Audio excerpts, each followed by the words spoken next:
ગાંધીનગરમાં ફરી એકવાર ટેટ-ટાટ ઉમેદવારોએ ગાંધીનગરમાં ધામા નાખ્યા છે। મોટી સંખ્યામાં ભાવિ શિક્ષકો ગાંધીનગરમાં ઉમટી પડ્યા છે। આજે શિક્ષણ દિવસના નિમિત્તે શિક્ષકો રસ્તા ઉપર ઉતર્યા છે। ચ3 થી ઘ3ના રસ્તા ઉપર ટેટ-ટાટ ઉમેદવારો ધરણા ઉપર બેઠા છે।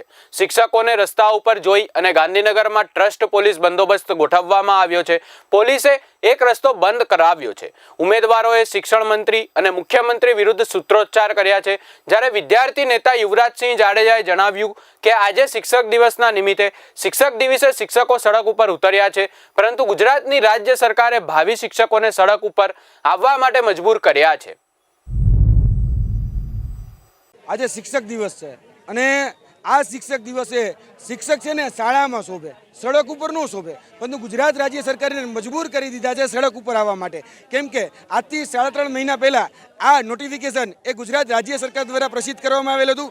24,700 શિક્ષકોની ભરતી ક્રમશઃ કરવામાં આવશે એવી વાત કરવામાં આવી હતી અને તે જ સમયે એવું કહેવામાં આવ્યું હતું કે ભાઈ અત્યારે જે ઉમેદવારો છે એ ઉમેદવારો અત્યારે પોતાનું આંદોલન સમાપ્ત કરે એને અમે નોકરી આપીશું અને એ હૈયાધારણ જ્યારે આપવામાં આવી ત્યારે આંદોલન સમાપ્ત પણ કરવામાં આવ્યું હતું। અને આજે શિક્ષક દિવસના દિવસે જોવા જઈએ તો એ જ માંગણી છે કે તમે જે વાયદા વચનો આપ્યા હતા એ વાયદા વચનો શું થયું? ક્યાં હુઆ તેરા વાયદા? तूने कहा था कि हम भर्ती लाएंगे, कब कहाँ है भर्ती, हम यही कह रहे। એટલે અમારી માંગણી એટલી જ છે કે ભાઈ તમે જે તમારા તાઇફાઓમાં વ્યસ્ત છો, આદરણીય સાહેબ એ સિંગાપુરમાં ઢોલ વગાડવામાં વ્યસ્ત છે, શિક્ષણ મંત્રી જ્યારે પૂર જતું રહે છે ત્યારે ફૂડ પેકેટ એ વિતરણ કરવામાં વ્યસ્ત છે, તો આ શિક્ષણ વ્યવસ્થાની ચિંતા કરશે કોણ?